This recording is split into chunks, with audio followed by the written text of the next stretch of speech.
So hello guys, welcome to our channel Rimi lifestyle. চলে এসেছি একটা নতুন ভিডিও নিয়ে তোমাদের সাথে শেয়ার করতে। কি সেটা হচ্ছে বাঁধাকপির পকোড়া আর হচ্ছে বাঁধাকপির গোলা রুটি।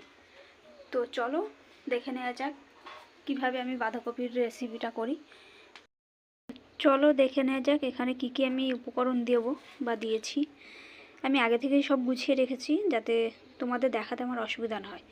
এটা হলো বাঁধাকপি কুচি, এটা পেঁয়াজ কুচি, এখানে দেখতে পাচ্ছ আদা বাটা, এটা রসুন বাটা, এটা লঙ্কার কুচি, আর এখানে হচ্ছে মিক্সড মশলা। অনেক ধরনের উপকরণ দিয়ে একটা মশলা করেছি আমি বাড়িতে নিজে। তোমাদের সাথে পরে একদিন শেয়ার করব কি কি দিয়ে মশলাটা তৈরি করেছি। খুব টেস্ট আর খুব সুন্দর গন্ধ। আর এই বেসন সব কিছু প্রথমে মিক্সড করে নেব, দিয়ে তারপরে অল্প অল্প জল দিয়ে একটা ব্যাটার করে নেব। এতে নুন, সামান্য হলুদ আর সামান্য লঙ্কার গুঁড়ি দিতে ভুলো না যেন। সব কিছু মিক্সড করে এই রকম ব্যাটার করে নেবে। পকোড়া হবে, তাই এর থেকে বেশি পাতলা করলে আর ভাল লাগবে না।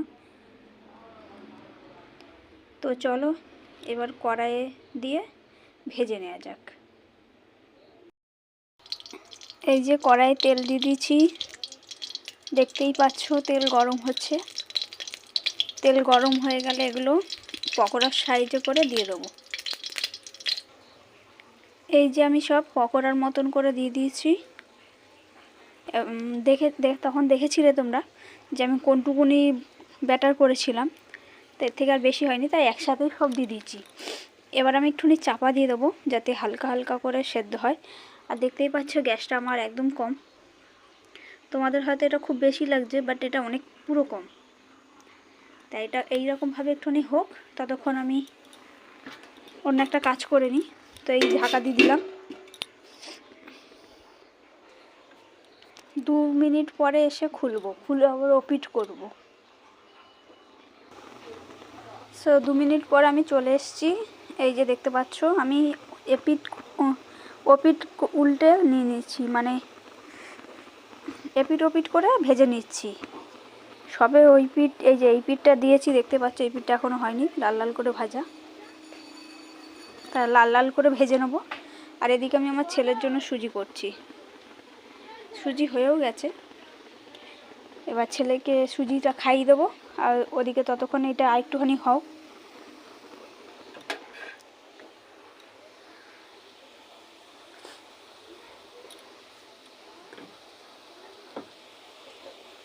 তো এখনকার মতো এইটুকুনি। এটা হয়ে গেলে তারপরে আবার আর একটা রেসিপি তোমাদের সাথে শেয়ার করব। আজকেই করব দুটো একসাথে।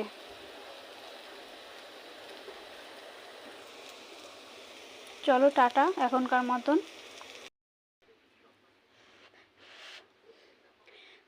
খুব গরম তাই ফু দিতে হচ্ছে।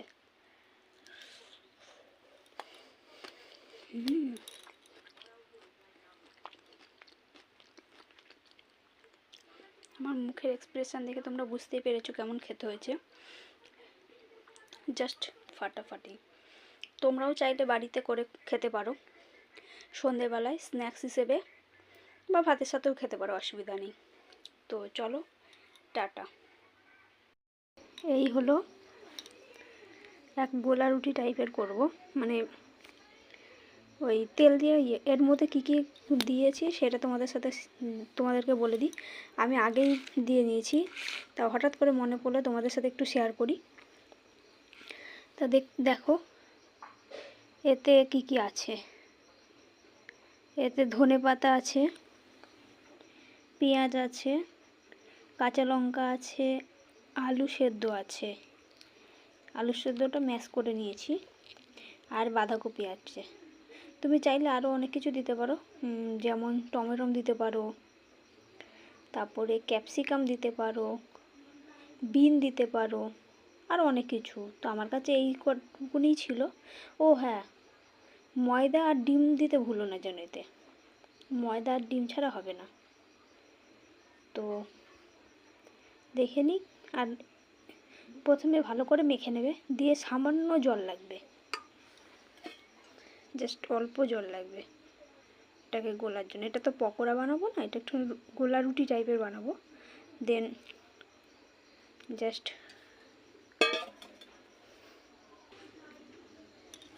সো অল্প অল্প জল দিয়ে এইরকম ব্যাটার করে নেবো। এই যে দেখতেই পাচ্ছ, এরকম ব্যাটার করে নেবো। এবার তৈরি এটা কড়াইয়ে দেওয়ার জন্য।